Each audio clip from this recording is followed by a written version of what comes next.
Mobil jenazah tabrak truk, 1 orang tewas.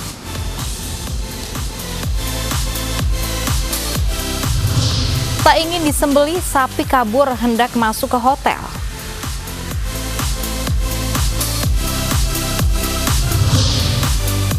Berwisata Arung Jeram dengan protokol kesehatan dan keamanan berstandar internasional.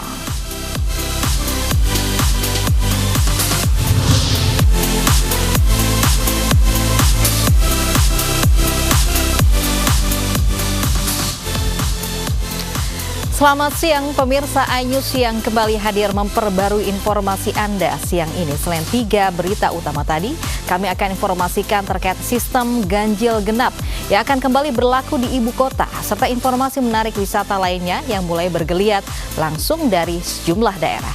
Bersama saya Loviana Dian, inilah iNews yang selengkapnya.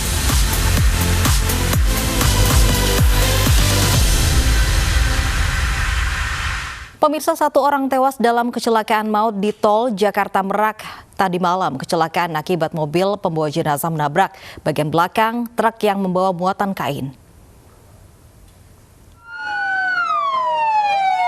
Kecelakaan maut terjadi di tol Jakarta Merak Kebonjeruk, Jakarta Barat. Mobil pembawa jenazah ini ringsek akibat menabrak bagian belakang truk yang membawa muatan kain.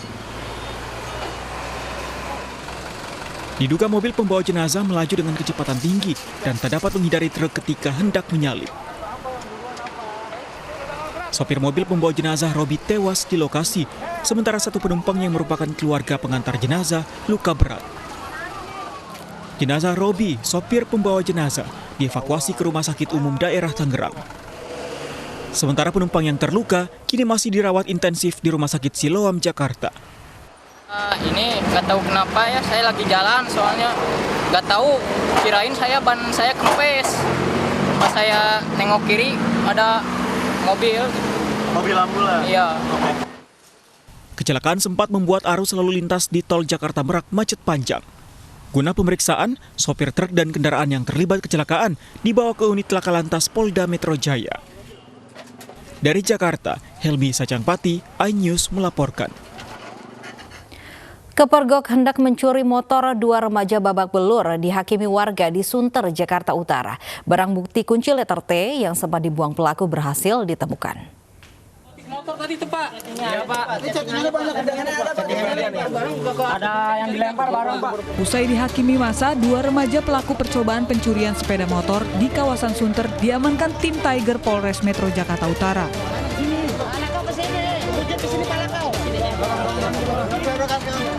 Saat beraksi, kedua pelaku kepergok warga. Lantaran panik dikejar warga, pelaku sempat membuang kunci letter T ke atap salah satu rumah. Namun warga berhasil menemukannya kembali. Selain barang bukti kunci letter T, sepeda motor milik pelaku juga disita. Untuk barang bukti yang ditemukan itu berupa kunci letter T, kendaraan bermotor milik pelaku dan milik korban yang kita amankan. Kedua pelaku saat ini ditahan di Polsek Tanjung Priuk guna kepentingan lebih lanjut. Dari Jakarta, Helmi Sajangbati, iNews melaporkan. Masih dari ibu kota pemirsa, ratusan warga mengantri untuk masuk ke kawasan Jakarta International Velodrome Rawamangun. Ironisnya masih banyak ditemukan warga yang abai dengan protokol kesehatan.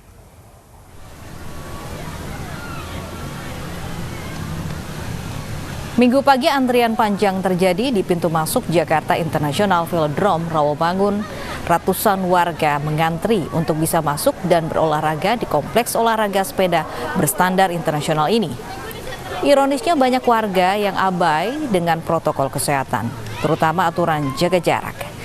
Panjangnya antrian juga dinilai warga berpotensi untuk penyebaran virus COVID-19, sehingga pengelola diminta membuka pintu akses lebih banyak.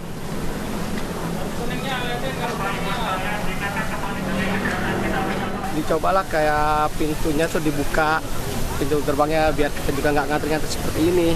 Kan kita juga semua warga DKI kan juga pengen berolahraga.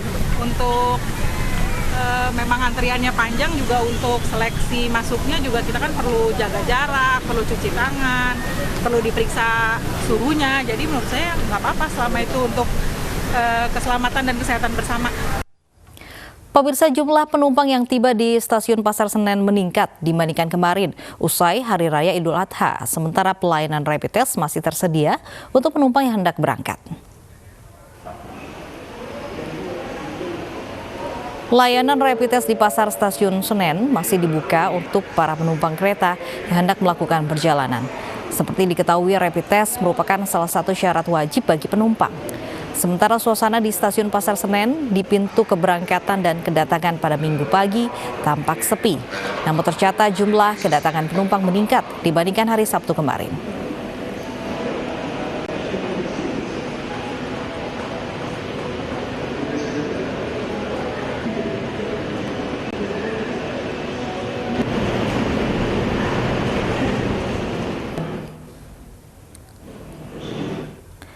Dan untuk informasi selengkapnya dari Stasiun Pasar Senen sudah ada Disa Amora di sana. Disa, usai Hari Raya Idul Adha, berapa jumlah penumpang yang tiba di Stasiun Pasar Senen hingga kini?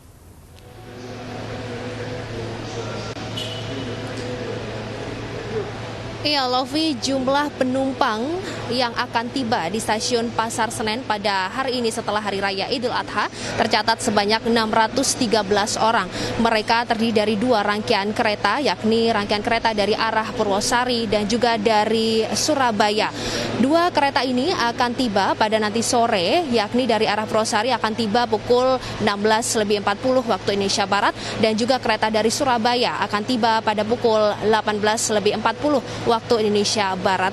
Dan angka ini, Lovi, ternyata meningkat jika dibandingkan pada hari Sabtu kemarin yang jumlahnya hanya sekitar 547 penumpang. Sementara untuk jumlah penumpang yang akan berangkat ini juga tercatat hari ini sebanyak 526. Ada 4 rangkaian kereta yang akan berangkat pada minggu ini, yakni dari yang akan menuju ke Purwosari, Tegal, Surabaya, dan juga Purwokerto.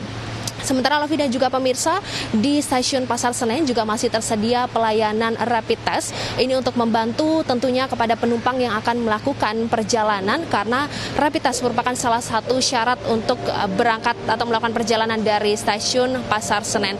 Pelayanan ini sudah dibuka pagi tadi, yakni pukul 7, dan akan ditutup pada pukul 7 malam nanti. Calon penumpang bisa melakukan rapid test dengan membayar sekitar Rp85.000, dan untuk menunggu hasil rapid test ini juga tidak lama, yakni hanya sekitar 10 hingga 15 menit. Lovi dan juga pemirsa, di masa pandemi COVID-19 ini terlihat di Stasiun Pasar Senen memang terpantau sepi. Hal ini tentu berbeda jika dibandingkan dengan masa sebelum adanya pandemi COVID-19, yang mana pada saat Lebaran Hari Raya Idul Adha ini selalu terpantau ramai, baik penumpang yang akan melakukan perjalanan ataupun mereka yang kembali ke Jakarta. Dan meski demikian tetap dihimbau kepada masyarakat yang akan melakukan perjalanan dengan menggunakan kereta api jarak jauh untuk tetap mematuhi protokol kesehatan, menggunakan masker, menjaga jarak, dan rajin untuk mencuci tangan. Lovi dan pemirsa, kembali ke studio. Baik, terima kasih Disa Amora melaporkan langsung dari Stasiun Pasar Senen, Jakarta. Pemirsa, tak hanya di stasiun, sejumlah warga yang kembali ke ibu kota setelah libur panjang Idul Adha mulai berdatangan di Terminal Pulau Gebang, Jakarta Timur. Penumpang yang baru tiba menjalani serangkaian pemeriksaan kesehatan ketat guna menghindari potensi persebaran COVID-19. Sejak Minggu pagi, sejumlah penumpang bus dari sejumlah daerah di Pulau Jawa mulai berdatangan di Terminal Bus Terpadu Pulau Gebang, Jakarta Timur. Umumnya para penumpang ini kembali ke ibu kota setelah menghabiskan libur panjang akhir pekan yang bertepatan dengan peringatan Hari Raya Idul Adha 1441 Hijriah. Penumpang yang baru tiba menjalani serangkaian pemeriksaan kesehatan ketat seperti cek suhu tubuh dan mencuci tangan. Hal tersebut dilakukan guna menghindari potensi persebaran COVID-19. Oh, kemarin libur. Jadi kemana kemarin? Pulang kampung. Kampungnya di mana? Di Cirebon. Cirebon. Itu di rumah saudara apa gimana? Di rumah itu. Rumah saudara. Pas kemarin itu, ini kenapa kayak Pak besoknya kerja apa bagaimana? Mau kerja. Oh. Kenapa baru pulang sekarang, Mbak? Kan sekarang lajunya masih kerja. Jadi sekarang baru bisa balik ya? Berapa hari kemarin?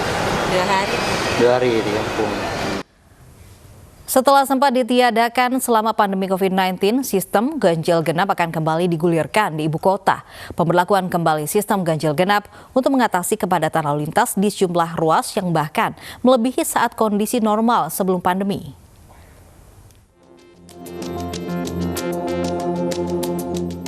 Dinas Perhubungan DKI Jakarta bersama Direktorat Lalu Lintas Polda Metro Jaya gelar sosialisasi pemberlakuan kembali sistem ganjil genap di sejumlah lokasi strategis yang banyak digunakan warga berolahraga di akhir pekan. Salah satunya di kawasan Bundaran Hotel Indonesia, Jakarta Pusat. Sosialisasi pemberlakuan kembali ganjil genap dianggap penting agar tidak ada lagi warga pengguna jalan yang berdalih tidak mengetahui pemberlakuan kembali aturan ini. Saat ini, kebijakan pembatasan lalu lintas dengan sistem ganjil genap menjadi satu instrumen untuk upaya Pemprov DKI Jakarta melakukan pembatasan pergerakan orang, sehingga warga yang mendapatkan tugas atau mendapatkan bagian shift kerja dari rumah dengan plat nomor misalnya yang bersangkutan ganjil tanggal genap, maka yang bersangkutan akan tetap di rumah, tidak melakukan pergerakan yang tidak penting. Pemberlakuan ganjil genap ini tentu juga harus sertai dengan perbaikan dari penambahan kapasitas di angkutan umum, terutama untuk jalur-jalur yang memang di situ ada ganjil genapnya, seperti Transjakarta, MRT untuk jalur Sudirman Tamrin. Sehingga dengan diharapkan dengan adanya pemberlakuan ini, maka situasi lalu lintas menjadi lebih baik, kemacetan bisa dikurangi. Sempat ditiadakan selama pandemi COVID-19, sistem ganjil genap kembali diberlakukan efektif Senin 3 Agustus 2020 besok. Seperti pemberlakuan sebelumnya, sistem ganjil genap akan diberlakukan setiap Senin hingga Jumat, pukul 6 pagi hingga 10 pagi, dan 4 sore hingga 9 malam. Ada 25 lokasi penerapan ganjil genap di ibu kota, mulai dari Jalan Pintu Besar Selatan, Jalan Gajah Mada dan Hayam Muruk hingga Jalan Majapahit di Jakarta Pusat. Lalu ada Jalan Merdeka Barat hingga ruas Jalan Sudirman Tamrin. Ganjil genap juga berlaku di Jalan Sisingamangaraja, Panglima Polim dan Fatmawati. Lalu ada Jalan Suryo Pranoto, Jalan Balikpapan hingga Jalan Tomang Raya. Di ruas Jalan Gatot Subroto, MT Haryono hingga Rasuna Said juga berlaku sistem ganjil genap. Demikian pula di ruas Jalan DI Panjaitan, Jalan Ahmad Yani, Salemba Raya, Kramat Raya, Gunung Sahari hingga Jalan Pramuka.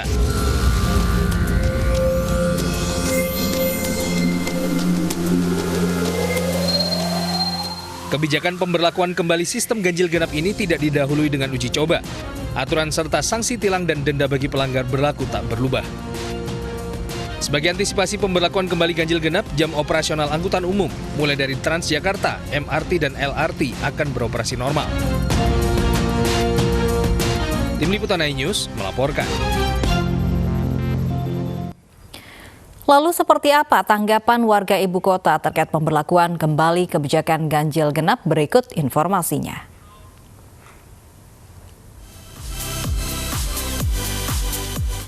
Kita lihat juga ya situasinya, kalau misalkan jaraknya jauh ataupun apa yang mungkin transportasinya tidak menjangkau gitu ya mungkin pakai pribadi nggak apa-apa. Tapi kalau untuk jarak-jarak dekat sih ya harusnya pakai kendaraan umum. Ya saya setuju aja, karena memang ganjil genap ini kan memang tujuannya adalah untuk mengurangi jumlah kendaraan di jalan, sehingga selain memang mengurangi polusi juga mungkin maksudnya mengurangi interaksi antar masyarakat ya di tengah pandemi ini. Ya saya setuju aja, cuman mungkin penerapannya mungkin agak lebih fleksibel lah. Pemirsa, kabar gembira bagi warga Sumatera Selatan, Pemprov meluncurkan program penghapusan sanksi denda pajak dan pembebasan bea balik nama kendaraan bermotor. Hal ini dilakukan untuk meringankan beban wajib pajak di tengah kondisi perekonomian yang terdampak pandemi COVID-19.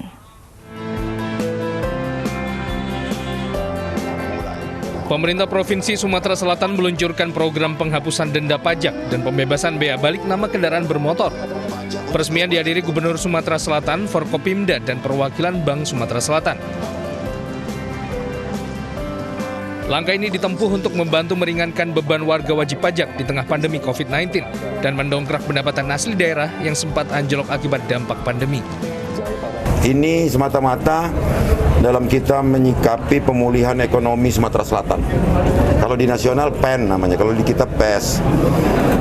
Agar terangsang roda ekonomi ini untuk dapat berkontribusi terhadap perekonomian dan pendapatan asli daerah kita.